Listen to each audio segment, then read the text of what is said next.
kami sa Korea. Dito sa kabilang Walkalator, iba naman yung design. Ang weather ngayon dito sa Incheon ay 6 degrees. Grabe! Ang dami yung last station. Ang next 3:45. Buti nakaabot kami dito. Paglabas mo ang lamig. Parang aircon na lamig. Ito na nakapila na yung mga tao. 3B4. So, ito pala yung bus ticket namin. 18,000 won yung adult and 12,000 won yung bata. Nakasakay na kami sa bus. Tapos ang ganda ng upuan. May ganito siya, oh. Ito na yung hotel namin. Line Hotel Myeongdong. In fairness, malaki yung kama. Kasi kami tatlo dyan. Comfortable kami tatlo dyan. Hi everyone! I'm Mommy May. I'm Daddy Gerald. I'm Gregory. And we the TCN! Andito na naman kami ngayon sa airport, sa NAIA Terminal 3. And pupunta tayo ngayon sa Korea. Kasi birthday ni Gregory. Si Daddy andito lang sa gilid para magbayad ng travel tax. Dito kami lagi sa airport nagbabayad ng travel tax sa travel tax counter. Kasi dito merong reduced travel tax para sa minor. Kalahati din yon, so sayang yung discount. 810 pesos lang kasi kapag bata. Tapos kapag adult, 1,620. Kapag kasi isasabay mo siya online sa airfare or sa online check-in, hindi na detect na bata si Gray. Kino-consider siya as adult. So automatic 1,620 pesos yon. Hindi ko sure kung pwede siyang i-refund sa Tienza, pero para hindi na ma-hassle sa mga ganong process, dito na lang talaga kami nagbabayad. Punta na kami sa check-in counter, doon sa counter A, and open na yung check-in. 7:35 pa naman yung flight namin, and oras is 3:46 p.m. Ito na yung mga counters ng Cebu Pacific. Dito nga pala sa pinakadulo yung mga priority sa kabila. Itong A15, ay A1 to A15 na counters. Doon sa dulo may priority lane. Mas maikli yung pila compared sa kanina. Ito yung dala namin. Isang malaking pang check-in baggage. World Traveler yan. Binigay sa amin ni World Traveler. Tapos isang backpack, hand carry. Isang maliit na, binigay nito ni Sandmark. From Sandmark. Tapos ito naman maliit na hand carry. So sa Shopee lang namin yan binili. Ilan? Ilang kilo? 21 ako. Tingnan natin kung aanohin. So tapos na kami mag-check-in and sobra ng 1 kilo yung check-in baggage namin. Pero hindi naman kami pinagbayad or anything. Nagtaka kami kasi bakit nag-21, tinimbang namin yun sa bahay. 20 point something yon. So after mag-bag drop, mag-check-in, diretso na tayo sa immigration and security check. Bawal na yung video and picture doon. So update na lang namin kayo later.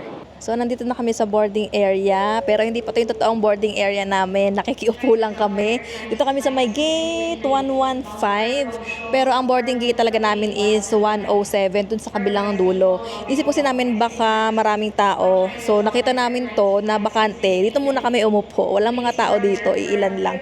Pupunta sana kami sa lounge, dun sana kami tatambay kasi si Daddy meron na siyang card na accepted ng Marhaba Lounge.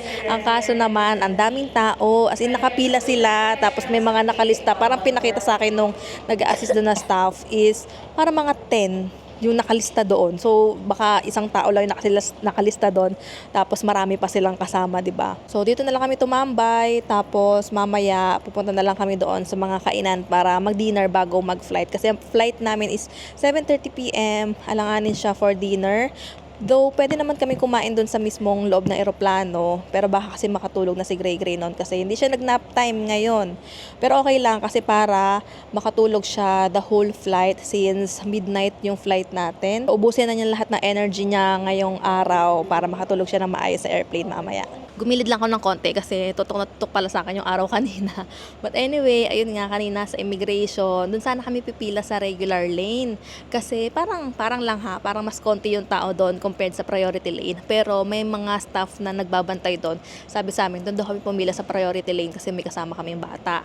So, edi pila kami doon. Tapos again, sinusunod namin yung nakalagay doon na strictly one companion only. So, nung tinawag na yung next, kami dalawa muna ni Gray yung lumapit doon sa IO. Tapos, nung nag-next na ulit si Daddy, sa kabilang IO na siya, magkatabi lang naman kami. Kay Daddy, walang tinanong sa kanya, sa akin. Ang tinanong lang is kung government employee daw ba ako. So sabi ko lang hindi po. Tapos ayun, okay na, nakalampas na kami. Make sure pala na meron kayong e-travel na kapag submit kayo niyan, kapag lalabas kayo ng Pilipinas, required yan. Kapag lalabas kayo ng Pilipinas and papasok ng Pilipinas, required yung e-travel. Meron na kaming nagawang guide kung paano mag-fill out and mag-submit ng e-travel. Ilalagay ko na lang yung link sa description box. And since sa Korea tayo pupunta, merong visa sa Korea. And yes, granted kami ng single entry to South Korea, kaming tatlo. Actually, hindi pa ako nakakagawa ng video guide kung paano kami or yung process namin sa pag-apply ng Korean visa. Pero ilalagay ko na lang siguro sa description box if ever na na-post ko na yung video na yon. Required din na magpasa ng Korea Electronic Arrival Card. Pwedeng online, pwedeng manual. So, I suggest na para hindi na kayo ma-hassle mag-fill out ng manually doon sa Korea, sa immigration, mag-submit na kayo online. Madali lang naman. Lalagay ko na lang yung link again ng guide kung paano, yung step-by-step guide kung paano mag-fill out and mag-submit ng Korea Electronic Arrival Card. Travel insurance, hindi siya required pero highly recommended na mag-avail kayo niyan for your peace of mind kasi mas okay na yung meron kayo niyan tas hindi nyo magamit kesa kailanganin nyo pero wala kayo niyan. Lagi kami nag-a-avail niyan kapag lumalabas kami ng bansa. Actually ako, naka-annual travel insurance ako. Provided yan ni Klook sa akin before. So, covered pa naman itong trip namin. So, si Daddy and si Gray na lang yung kinuhanan namin ng travel insurance. Sa Klook kami nagbubook kasi ang mura lang tapos malaki na yung coverage and madali lang siyang i-avail. So, ayun lang. Update na lang namin kayo later kapag boarding na. Andito na kami sa boarding gate namin and start na yung boarding. Pero nagpahuli na lang kami. Actually, si Gray priority boarding siya. Tapos pang ilan tayo? Pang 4 ata tayo no, boarding group. Pero magpapahuli na lang kami kasi nakatulog na si Gray. Ganyan nakatulog kasi maaga siya nagising. Tapos hindi rin siya nag-nap time. Tapos pagod na pagod pa yan. So, papahuli na lang kami kasi pagdating doon naman, hindi pa makakaupo kasi may pila pa yan dyan. Oo, yung stroller kukunin na dito pagka gate check-in. May mga nagtatanong pa rin sa amin regarding the stroller. Wala pong bayad pag chinek-in nyo yung stroller. So kung halimbawa hindi cabin approved yung stroller nyo or kung kahit cabin approved man siya pero hindi inalaw na i-hand carry nyo, libre naman siyang i-check-in, i-gate check-in. Pwedeng doon sa check-in counter or pwedeng dito para magamit nyo pa siya dito sa boarding area. So, lalagyan lang nila yun ng tag doon sa may gate check-in. Tapos, sila na bahala mag-check-in nun. Pag kinuha na kasi ni stroller, so kakargahin na namin si Gray kung mahaba pa yung pila doon. Matagal pa kami nakatayo. So, marami pa namang nakapila dito sa unahan, ongoing pa naman. And mukhang malaki yung airplane kasi yung seat number namin is GHJ. So, most likely 3 column yun. So, mukhang maraming pasahero.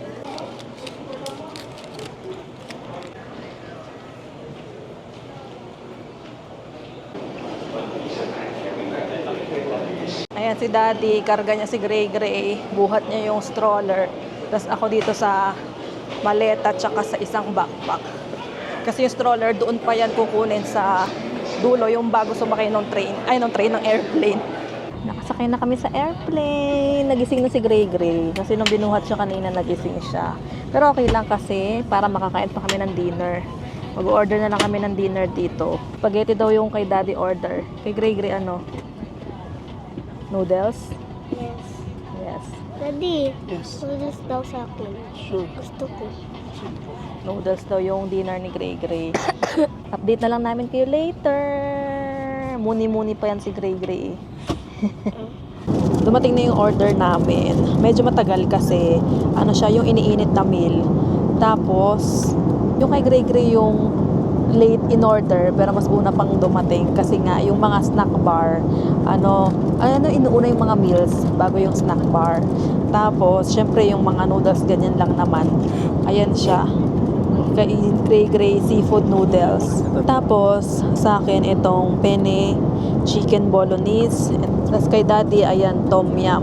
Wala na kasing available na rice meals. Yung Pinoy spaghetti, sana yung gusto ni daddy. Kaso wala na available yung unang order namin. Hindi kasi kami nakapag-book ng pre-meal. Pre-meal ba yung tawag doon? Pre-order yon. Kasi late na rin kami nakapag-online check-in. As in, late na namin na naisip. So, ang ginawa namin, yung pre-order na lang namin ng meal is yung pauwi namin. Kasi yung pauwi namin, maaga yung flight namin. So, hindi na kami makakain. Kaya doon na lang, para sure, meron kami.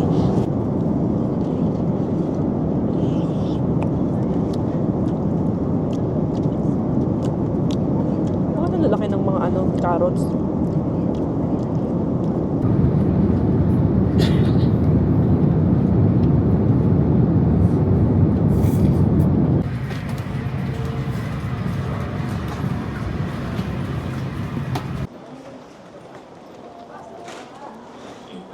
Hi! Nandito na kami sa Korea! Yung sundan lang namin yung mga tao tsaka yung mga signs papunta sa baggage claim area. Merong screen dito na mga landmarks ng Korea. Everland ba yan? Lotte World. Dito sa kabilang walkalator, iba naman yung design, yung mga pinapakita sa screen.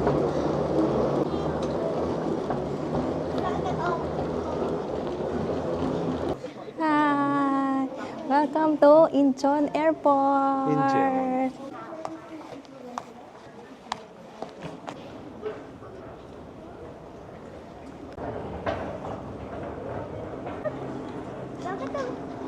Bakit ang dami? So, andito na kami sa baggage claim area. Hinihintay na lang namin yung maleta namin. And, iba yung dinaanan namin, I think, compared sa mga napapanood namin sa mga vlogs. Kasi doon sa mga napapanood namin sa vlog, sumasakay pa ng train. Tapos, alam nyo yung welcome to Incheon Airport na may mga damo-damo. Walang ganon. Pero may isang klase na welcome to Incheon Airport. Medyo maliit lang siya. Tapos, as in gilid na siya nung immigration. So, sa immigration, wala naman tinanong sa amin. Wala ring hininging arrival card. Siguro kasi nakikita na nila sa system yon, so make sure na meron na kayo nun. Or else, kailangan nyo mag-fill out manually. May mga forms sila doon. Pero doon sa immigration, pinaghiwalay kami. So, nauna ako, si daddy yung may karga kay Gray. So, sabi sa amin, isa and dalawa. So, hindi kami magkakasamang tatlo sa isang officer. So, ako muna, tapos si daddy and si Gray yung magkasama. Ang weather ngayon dito sa Incheon ay 6 degrees. Grabe! Feels like 2, daddy. Wala kaming dalang mga puffer jacket.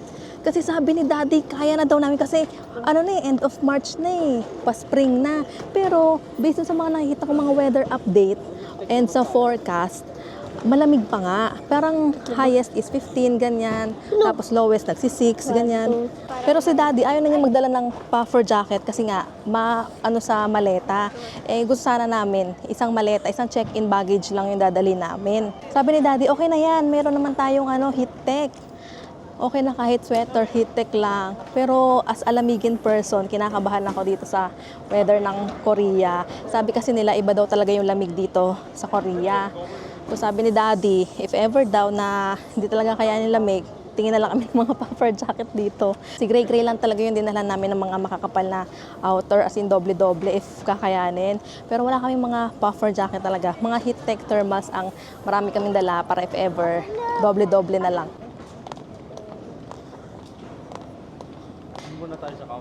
Dito na tayo sa arrival area. Ayun na yung bus ticket, daddy.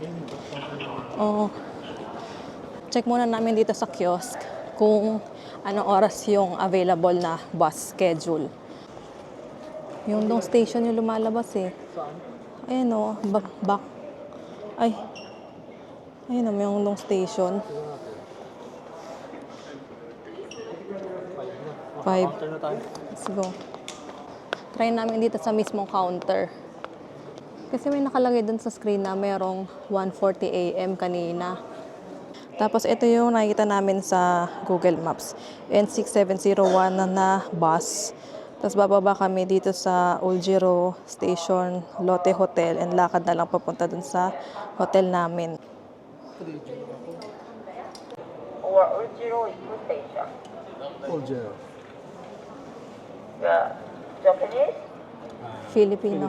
Okay, 140. What time is 140? Okay. One person? 140. 40, yes. Two adult, one child. Two others, one child. Yes. Do you accept card? Huh? Credit card? That is okay. Alright, 48. So ito yung nakuha namin na bus 6701, tapos 140. Ito yung oras na available niya. Ayan, 140. Ang next 345. Buti nakaabot kami dito. Kasi ang next niya 345 na, tapos sold out na doon.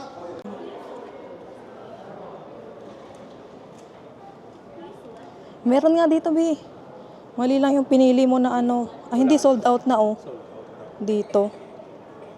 So, if ever na wala kayong makita dito, katulad nun, sold out na yung Uljiro, try nyo dito sa counter mismo kasi possible na meron pa doon tapos wala na dito. Kasi dito ata, parang magre-reserve ka pa lang, parang advanced. Kasi may seat number. Yung nakuha namin, walang seat number. So, possible na, kung mga ano dito, walk-in, ganyan. Kasi dito, bus ticket kiosk, pwedeng bumili and pwedeng mag-print ng ticket na purchase na advance, pwede rin mag-refund. So, ayun. Napanood namin to. Anong pangalan nun? Biik. Kay Biik Adventures, napanood namin, kaya namin nalaman. Kasi halos lahat na napapanood namin na midnight arrival, yun yung problema. Yung hindi nila naabutan yung oras. Hindi, Tapos, meron. May naabutan sila pero ano na. o nga, matagal doon na nga, naghihintay. mga 3 a.m., 5 a.m., ganyan na. Tapos, Kahit sila, no choice iba sila, na lang, na-taxi na lang, ganyan. Pero napanood namin kay Biik Adventures, tinry nila dito sa kiosk, wala na. So, nagpunta sila sa counter. So, ayun yung ginawa namin. Kasi actually, ang unang plano namin talaga, mag-private transfer. Kasi nga, midnight arrival. Kasi nga, parang nawawalan kami ng pag-asa na sa mga napapanood namin. Kaso ang mahal kasi ng private transfer, 3 lang kami. Oo, kasi naisip namin yung Taiwan namin, yung pinakaunang Taiwan namin, di ba, nag-commute lang kami noon. So, nako-consider talaga namin mag-private transfer this time. Kasi nga, baka matagalan kami. Kaso, namamahalan talaga kami sa private transfer. Isang beses pala kami nag-private transfer, yung kasama namin yung katabi ko, distract tuloy ako. Kasama namin yung kapatid ko. Doon pa lang namin na-try mag-private transfer kasi nga, ilan kami? 5 kami. 4 na adults kami maghahati-hati.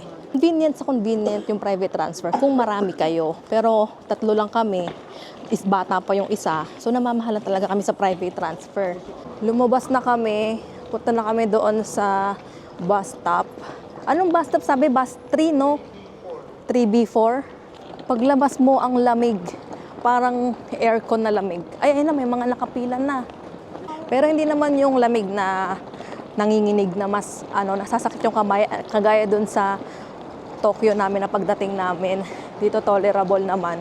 Ayan nga, pila na nga. Ito na, nakapila na yung mga tao. 3B4.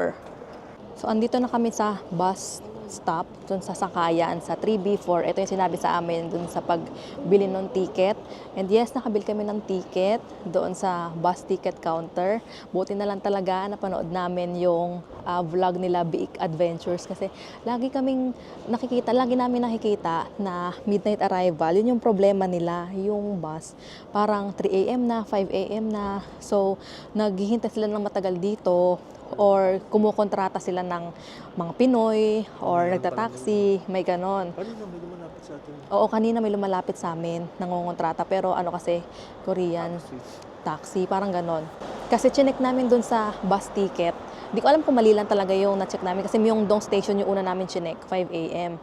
Pero after namin makabili ng bus, chinek ko rin yung Uljiro, sold out na. So hindi ko alam kung talagang nakaabot lang ba kami sa last seats or talagang hindi available dun sa bus, sa kiosk yung early schedule ng mga bus. Susunod, 3.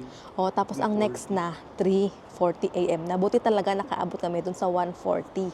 And buti na lang din na nag-accept ng credit card doon sa bus ticket counter kasi wala pa kaming cash.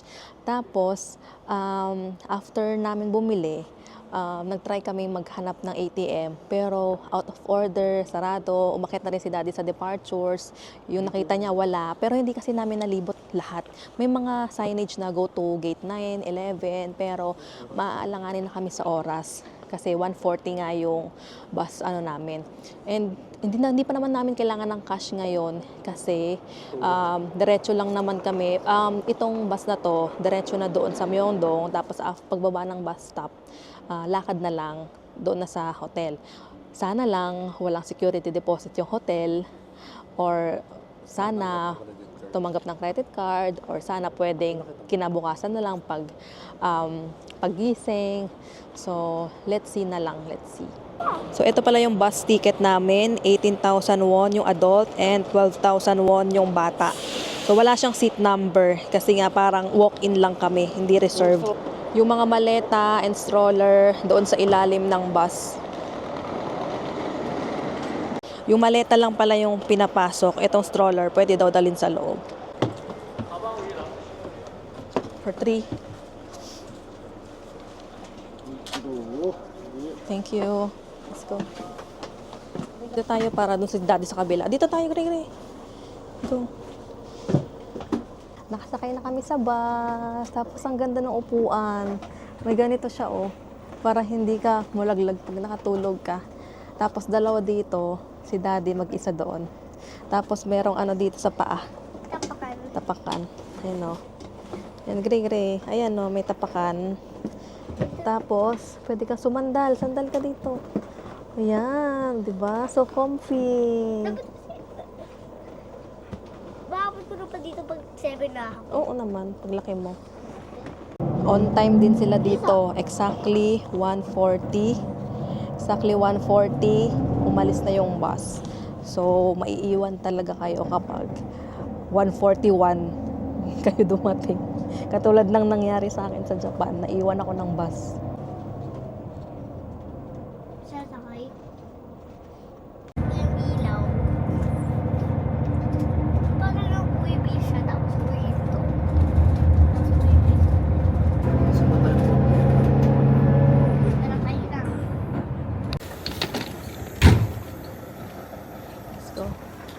So, nakababa na kami dito sa Uljiro Lotte Hotel Station. Tapos, lalakarin na lang natin papunta doon sa hotel natin mismo, Line Hotel Myeongdong.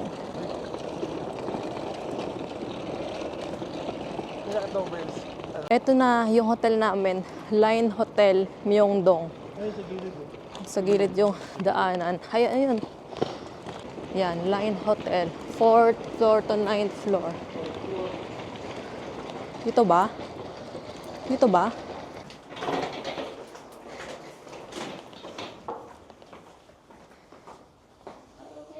Sakto malapit lang yung room namin. Ito lang.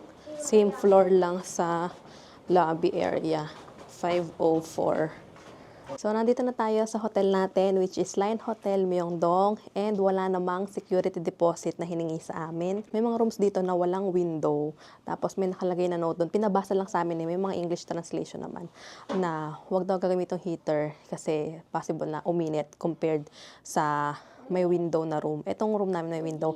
And magro-room tour tayo lang, mabilisan lang. Kasi, mag-room tour lang tayo ng mabilisan lang since maliit lang din naman yung room at para makapagpahinga natin tayo. So, ito yung pinto ng room. Dito lang namin nilagay yung ibang gamit namin. So, maleta, stroller, tapos nasa kabilang side yung isang maleta. And then dito merong emergency light ata yan. Tapos nandito yung keycard, control ng aircon or heater, switch. Tapos, eto na yung kama. In fairness, malaki yung kama. Kasya kaming tatlo dyan. Comfortable kaming tatlo dyan. And then, merong side table dito na merong switch, may telephone, remote ng TV, and extension. Tapos, sa baba, merong tissue, and then hair dryer. Dito pala sa gilid, merong sleepers. Pero, for 2 adults lang na sleepers.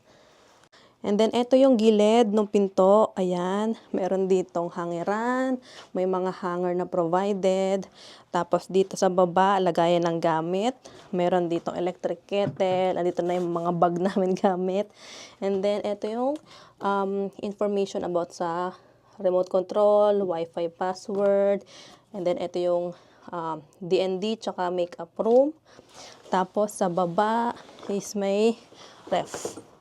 Ay, may tubig na kasama. Ayan, may dalawang tubig. Tapos ito yung TV. Ayan, may free Wi-Fi nakalagay. Tapos ito hindi ko sure kung ano yung mga nandyan. Tapos etong kurtina na to, bintana yan. So, sobrang liwanag siguro dito kapag umaga pag binuksan yan. So, dito sa side, merong table and chair. Tapos, dito sa dulo yung CR. Buksan muna natin yung ilaw. Nakabukas ba? Nakabukas pala. Ginamit ni Gray kanina. So, ito yung CR. Merong sleepers dito. And then, ito yung toilet. Walang bidet. Tama ba? Walang bidet. Wala. Meron lang tissue. Tapos, provided na bath towels. Meron dyan. And then, ito yung shower area. Ay! Ang kulit magkasama yung sink tsaka shower area. So, ito yung sink area. Ayan yung salamin. Tapos, meron lang glass doon. Wala silang provided na toiletries, mga toothbrush, shaving kit, walang ganun. So, better na magdala kayo ng sarili nyo. Tapos, ito yung shower area. Meron silang provided na body wash, shampoo, and conditioner. Ito yung bintana, yung view ng bintana. Ito, ano yan? Ito na ata yung sa baba. Ay, dun kami nang galing. Kita ba yan? Diyan kami lumusot galing. As in, pagtawid dito, yan yung mga, ano ba tawag dyan? Statwa, rebulto. So far, okay naman sa amin tong room. Comfortable naman yung space. Enough naman yung space for us. Maliit siya, yes. Pero nakakagalaw naman kami. Merong space for the luggage. Meron pang ganitong palamesa. And yung kama, importante, kasya kaming tatlo. Noon na lang medyo nag-doubt ako kasi yung hotel lobby is nasa 5th floor. Medyo naano ako doon sa na-stay namin na hotel sa Taiwan na ganun din yung setup na nasa taas. Kumbaga, isang building siya na may kasamang iba. Pero mukhang okay naman, mukhang malinis and safe naman compared doon sa na-stayan namin na hotel sa Taiwan. Tapos yung ibang mga establishments sa same building, mga restaurant, parang mga kainan. Kasi yung isa Outback Steakhouse, tapos yung nasa baba, parang kainan din. And then doon sa gilid, merong convenience store, 7-Eleven. So far, mukhang okay naman itong Line Hotel and actually isa to sa mga nakikita namin na mga nire-recommend talaga ng mga nakapunta na dito sa South Korea. Kaya tinry namin, kaya napabook kami dito. If ever na gusto nyo rin mag-book dito, ilalagay ko yung links sa description box or sa comment section. And ilalagay ko dito sa screen yung mga promo codes or discount codes na pwede nyong gamitin para mas makatipid pa kayo. Bumili si Daddy and si Gray doon sa 7-Eleven sa baba. And ito yung binili nila. May mga meals, 2 meals. And parang ang sarap kasi complete kasi may kanin, may mga side dishes, ang dami. Hindi lang siya yung isang ulam, ganun. Kahit ito, parang may main dish, tapos may mga side dishes. And then meron ding sandwich, ayan. For tomorrow na to. Meron naman kasing microwave dun sa baba. Ayan. Ay, sa baba. Dito lang sa floor namin na hotel. Ayan. Let's eat. Magkano to? 21,000 won. Lahat yan, 21,000. May tubig pa palang binili si Dati, malaki. Yan. Pero ito, galing to dito sa loob ng ref. Let's eat bago tayo matulog. 3:07 AM na pala. And parang ang bilis namin nakarating, no? Kasi expected namin, dun sa ginawa namin itinerary nga, mga 4 na kami makakarating. Kasi nga, iniisip namin baka late kami makakuha ng bus. So, ayun. Inusog namin yung table para dito si Gray sa kama nakaupo. Kasi 2 lang yung upuan. Let's eat!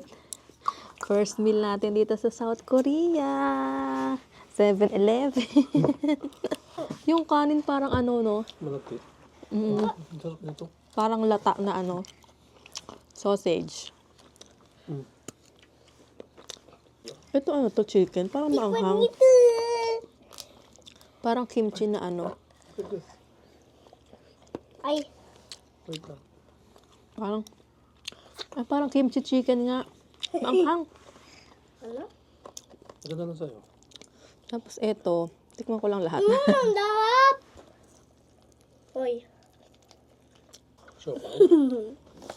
Parang siomay. Parang Dumpling. dumpling. Kasi gulay-gulay yung loob. Tapos ito, carrots. Hindi. Itlog. Hindi rin. Parang ham na hindi. Tapos na kami kumain, magpapalit na kami ng pantulog, tapos matutulog na kami, and late na kami, gigising mamaya. Kasi ano oras na?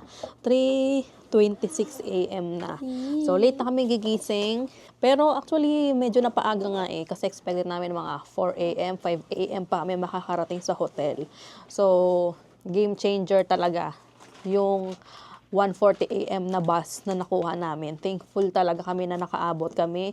And buti na lang din, yung hindi na delay yung flight, no, B. Parang maaga nga kami. Kasi 12:45 dapat yung ano, di ba, arrival. Tapos, ang bilis lang din nung, yung way. Din tayo.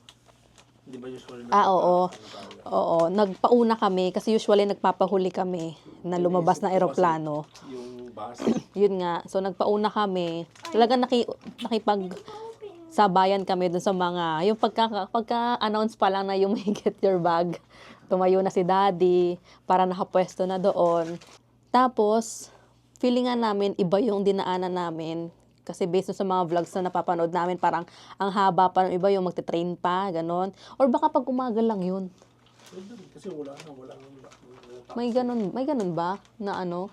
So baka nga kapag mga ano, hindi ko na kasi masyadong maalala sa dami na napanood na namin ng mga vlogs. May lakad pa rin naman, pero yung ang bilis lang, parang ilang minutes lang. Tapos ayan na immigration, tapos nauna kami dun sa immigration, walang pila. Tapos pinauna pa kami kasi may kasama kaming bata. Tapos pagdating sa paglabas, baggage claim area. Medyo matagal yun sa baggage claim area, pero tolerable naman. Nakapag-CR pa kami ni Gray Gray, pagbalik namin, nakuha na ni Daddy. And unang plan talaga namin noon, mauna na kami ni Gray Gray lumabas para makakuha na ng bus ticket if ever matagal yung baggage claim area. Pero in fairness, yun nga, maaga kami nakarating, sabi namin, maaga pa naman, so kaya pa yan. Tapos paglabas doon, arrival na agad, kita na agad yung bus ticket, counter. So yun, tuloy-tuloy na. Ang wala lang kami, cash tsaka T-money. Yun yung hindi kami nakakuha. Kasi nga, natagalan kami dun sa paghahanap ng ATM. Tsaka yung bus ticket na nakuha namin, pasado 1 a.m. na kami doon. So, buti nga, ayun nga, kahit 1 a.m. na, meron pa kami nakuha nung pang 1:40. So, parang ilang minutes lang kami. Parang 30 minutes lang tayo naghintay, no? Parang ganun lang. Kasi mga 5 minutes or 10 minutes before, lumabas na kami, pumila na kami doon sa bus mismo. Anyway, ayun lang naman yung mga pangyayari. Hindi ako masyadong nakapag-vlog din talaga kanina kasi nga, antok sa aeroplano, tapos si Gray Gray, tapos may dala kaming maleta. Yung mga ganun, iniisip talaga namin yung sa bus ticket. So, ayun, nandito na tayo sa South Korea. Hindi ko pala nabanggit, na first time natin dito. So, ayun, first time namin dito. South Korea. Sa South Korea. And excited kami. Thank you for watching. And please, follow nyo kami sa Facebook, Instagram, TikTok, and Threads. And subscribe na rin kayo sa YouTube channel namin. Thank you. Bye-bye. And see you sa next vlog.